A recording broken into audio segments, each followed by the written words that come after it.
জলবায়ু পৰিৱৰ্তন আৰু অবৈধ খননে কালৰূপ ধাৰণ কৰিছে ওদালগুৰিৰ উত্তৰাঞ্চল বিশেষকৈ ওদালগুৰি পানেৰী তেলিয়াৰা সোনাপানী আদিকে ধৰি প্ৰায় 10-12খন গাঁৱৰ ৰাইজৰ বাবে তাৰ সমান্তৰালকৈ সেই ৰাইজে এতিয়া এটুপি খোৱা পানীৰ বাবে হাহাকাৰ কৰিবলগীয়া হৈছে। এই সন্দৰ্ভত চাওঁ আহক মুছাদ্দিক হুছেইনৰ এখন প্ৰতিবেদন।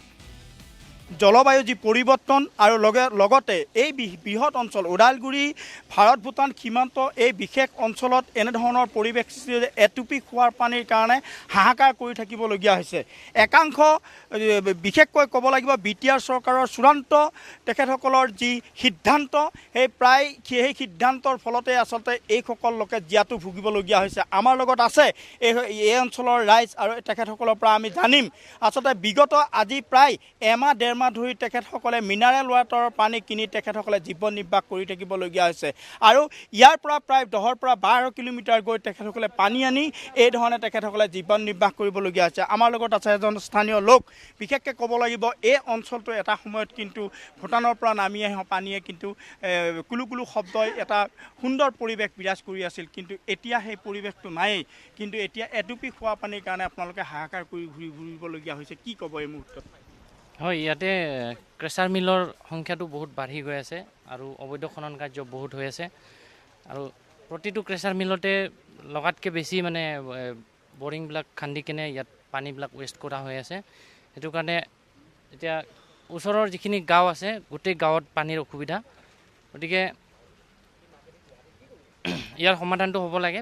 প্ৰাকৃতিক ফালৰ পৰা যিখিনি আমি সৰুৰ পৰা দেখি আহিছোঁ, খুব সুন্দৰ ঠাই আছিলে। প্ৰাকৃতিকভাৱে চবেই ইয়াত ভ্ৰমণৰ কাৰণে আহে এইখিনি জেগাত আমাৰ ডিষ্ট্ৰিক্টখনত। এতিয়া সেই প্ৰাকৃতিক সৌন্দৰ্যটো প্ৰায় নোহোৱাই হৈ গৈছে।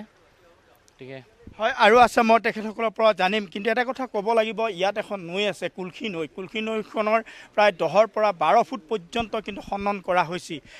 এই ক্ষেত্ৰত আচলতে ইয়াৰ যিসকল লোকে ইয়াত বসবাস কৰি থাকিবলগীয়া হৈছে, আপোনালোকে পানীৰ কাৰণে কেনেধৰণে চলি আছে? পানীৰ কাৰণেতো আমাৰ ইয়াতে বহুতখিনি সমস্যা হয়। এতিয়া ধৰক আমাৰ এই অঞ্চলত পানেৰী অঞ্চলৰ মানুহবিলাক চব কৃষিজীৱী মানুহ। এই কৃষিজীৱী মানুহবিলাকে অকল কলচি নদীৰ ওপৰতে চলে। কলচি নদীত বান্ধ বান্ধি ৰাইজে পানী উঠাই পথাৰ খেতিত আপোনাৰ ব্যৱহাৰ কৰি খেতি কৰি খায়। এইবিলাক এতিয়া ধৰক আপোনাৰ 50 মিটাৰ দূৰে দূৰে কেঁচাৰ কটা হৈছে। একটা বৰিঙত আপোনাৰ 4টা 5টা 6টালৈকে আপোনাৰ বৰিং আছে। তেতিয়া মানুহৰ খেতি কৰাটো বাদেই দিয়ক, মানুহ খাবৰে পানী নাপায়। খাবটো এনেকুৱা হৈছে, গৰু ছাগলটো আপোনাৰ মানুহে গাঁৱত গ'লে গম পাব। মানুহ খোৱা পানীটো আমি বাদে দিছোঁ, গৰু খাব পানী নাপায়, খেতিটো বাদে দিয়ক। আপোনাৰ যেনেকুৱা সমস্যা হৈছে, গছ গছনি লাহে ধীৰে মৰা অৱস্থা আছে। যিটো ধূলি প্ৰদূষণ হয়, খেতি খালা একো নাই, সকলো লাহে লাহে মৰি গৈ আছে। আপোনালোকে যেতিয়া গাঁৱত যাব তেতিয়া সকলোৰে মুখে মুখে এইটোৱে কথা, আমাৰ সমস্যা মেইন কৈছে কেঁচাৰ। এতিয়া আপোনাৰ এটা কেঁচাৰ যদি 4টা 5টা বৰিং হয়, তেতিয়াহ'লে কি হ'ব আপুনি নিজে চিন্তা কৰক।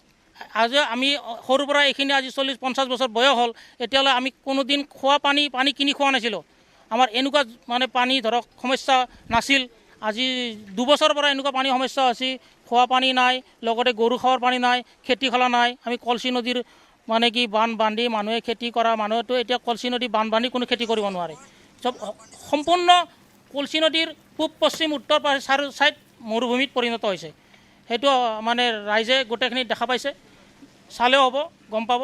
নিশ্চিতভাৱে আচলতে ক'ব লাগিব চৰকাৰৰ ভুল সিদ্ধান্তৰ বাবে এনেধৰণৰ পৰিৱেশ আচলতে হৈছে আৰু মৰুভূমি সদৃশ হৈ পৰিছে ওদালগুৰি উত্তৰ অঞ্চল, বিশেষকৈ পানেৰীকে ধৰি এটা বৃহৎ। মুছাদ্দিক হুছেইন, আপোনাক এই মুহূৰ্তত ধন্যবাদ জ্ঞাপন কৰিছোঁ।